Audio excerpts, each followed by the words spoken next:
let's look at a couple of clips from The Shawshank Redemption. In this first clip, notice how the spatial relationship between the prisoners and the guards changes. Now, of course, the most obvious one is the prisoners and the guards separate themselves. Don't want them mingling because they're from different tribes, so to speak. But what else goes on with spatial relationship through here? So this big shot lawyer calls me long distance from Texas. I say, yeah? He says, sorry to inform you, but your brother just died. Oh, damn, Byron, I'm sorry to hear that. I'm not. He was an asshole. Ran off years ago. Figured him for dead anyway. So anyway, this lawyer fella says to me, your brother died a rich man. Oil wells and shit. Close to $1 million. $1 million bucks? Yeah. Fucking incredible how lucky some assholes get. Jeez Louise, you gonna see any of that? 35,000. That's what he left me. Dollars? Yep. Holy shit, that's great. That's like winning the sweepstakes. Isn't it? Dumb shit. What do you think the government's gonna do to me? Take a big wet bite out of my ass is what? Poor Barry. Terrible fucking luck, huh? Crying shame. Some people really got it awful. Andy, you nuts? Keep your eyes on your mouth, man. Andy. Well, all right, you're gonna pay some taxes, but you'll still end up with... Oh, yeah. Maybe enough to buy a new car, and then what? I gotta pay tax on the car. Repair, maintenance, goddamn kids pestering you to take them for a ride all the time. Then at the end of the year, you figure the tax wrong, you gotta pay them out of your own pocket. I tell you, Uncle Sam, he puts his hand in your shirt and squeezes your tit till it's purple. The man never gets a break. That's what you doing. You said Rich getting himself killed. Keep talking, no. Some brother. Shit. Hey! Mr. Hadley, do you trust your wife? Oh, that's funny. You're gonna look funnier sucking my dick with no teeth. What I mean is, do you think she'd go behind your back, try to hamstring you? That's it. Step aside, Mert. This fucker's having himself an accident. You don't push him off the roof. Because if you do trust her, there's no reason you can't keep that 35,000. What did you say? 35,000. 35,000? All of it. All of it? Every penny. You better start making sense. If you want to keep all that money, give it to your wife. The IRS allows a one-time only gift to your spouse for up to $60,000. Bullshit. Tax-free? Tax-free. IRS can't touch 1 cent. You're that smart banker what killed his wife, aren't you? Why should I believe a smart banker like you? So I can end up in here with you? It's perfectly legal. Go ask the IRS. They'll say the same thing. Actually, I feel stupid telling you this. I'm sure you would have investigated the matter yourself. Yeah, fucking A. I don't need no smart wife-killing banker to tell me where the bear's shitting the buckwheat. Of course not. But you do need someone to set up the tax-free gift for you. And that'll cost you. A lawyer, for example. Bunch of ball-washing bastards. Right. I suppose I could set it up for you. That would save you some money. You get the forms, I'll prepare them for you. Nearly free of charge. I'd only ask 3 beers apiece for each of my co-workers. Co-workers, get him. That's rich, ain't it? I think a man working outdoors feels more like a man if you can have a bottle of suds. It's only my opinion. Sir. What are you Jimmy staring at? Back to work! Let's go, work!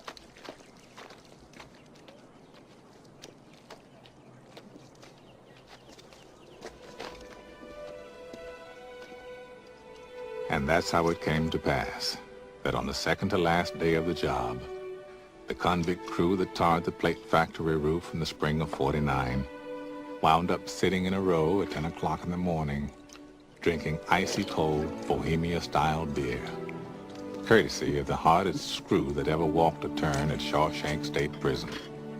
Drink up while it's cold, ladies. The colossal prick even managed to sound magnanimous. We sat and drank with the sun on our shoulders and felt like free men. Hell, we could have been tarring the roof of one of our own houses. We were the lords of all creation. As for Andy, he spent that break hunkered in the shade, a strange little smile on his face, watching us drink his beer.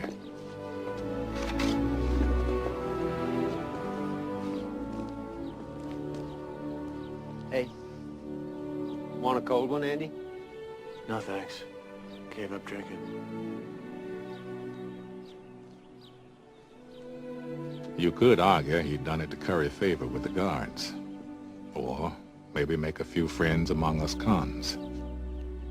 Me, I think he did it just to feel normal again. If only for a short while.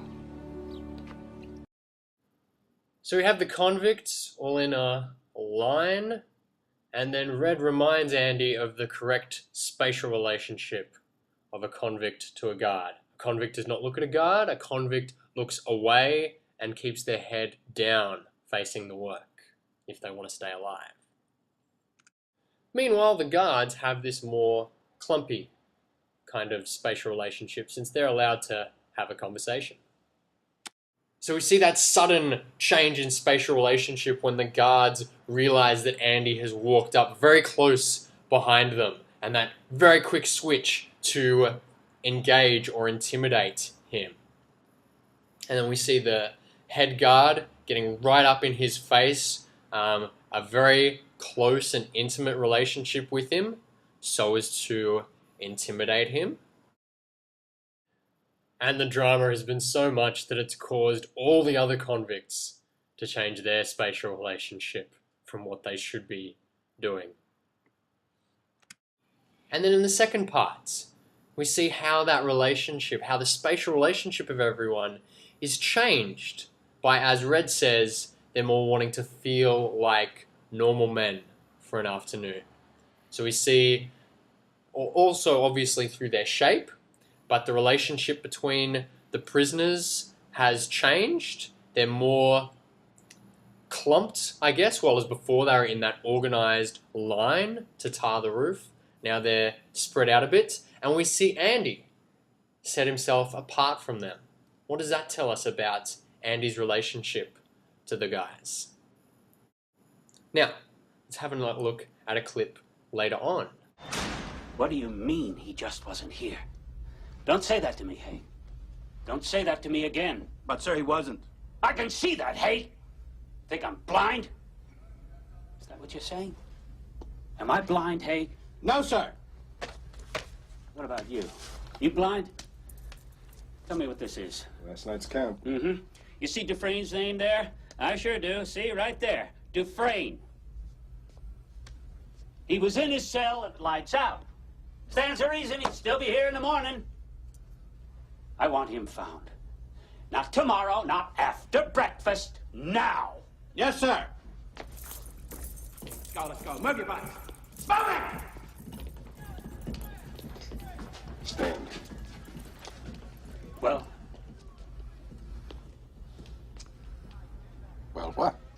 I see you two all the time. You're thick as thieves, you are. He must have said something. No, sir, Warden. Not a word. Lord, it's a miracle!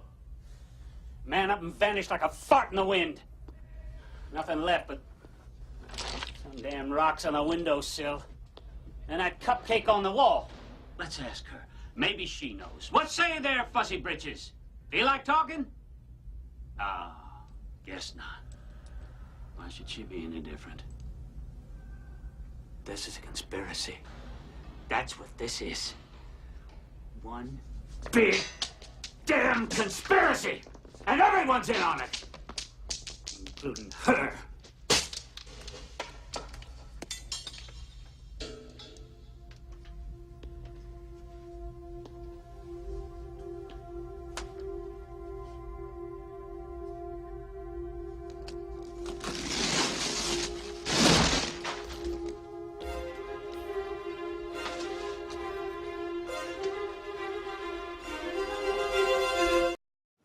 So we see in this clip, firstly we see how the head guard uses the same spatial relationship intimidation techniques on one of his own. When that guy has possibly stuffed up, or there's a big problem right now, so he's asserting his authority by using the same spatial relationship techniques on the guard, making him stand still, getting in his face, just like a drill sergeant. And of course, they do that to Red as well, when Red's brought into the room to be talked about. And notice how the spatial relationship changes again in response to something new. But this time, the something new isn't a prisoner having snuck up on them. It's not a person, but it's a revelation of space. So they have to not only change their spatial relationship to accommodate the entrances and exits of different people, but they have to accommodate a change in the space. So the space now has this hole in the wall that they didn't know was there. So everyone changes their spatial relationship to it. Even Red, who's been told by the guard to stand on that spot only, he leans into the shot from within the hole so that he can see down the hole too, while still following the orders of the guard. So juggling spatial relationship and his safekeeping.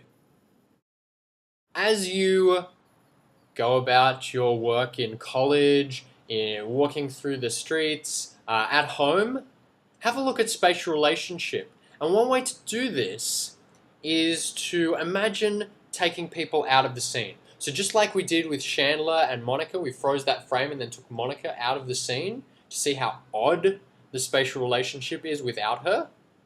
Imagine doing that from time to time this week. So in class, for example, what happens if you take some people out of the class? What happens if you take the teacher out of the class? Is it odd for everyone to be sitting in a row, facing forward, giving their attention? Or would they, if the teacher was taken out of the class, change their spatial relationship? Would they look towards one another, start little conversations, little circles that would then break apart when the teacher enters the room? Find a clip from TV or film that is from this region, please. So, find a clip from film or TV in this region that highlights the use of spatial relationship, that particularly uses spatial relationship well by the characters or by the director, or the way it's shot, perhaps the camera work. Also, when we're talking about spatial relationship in film.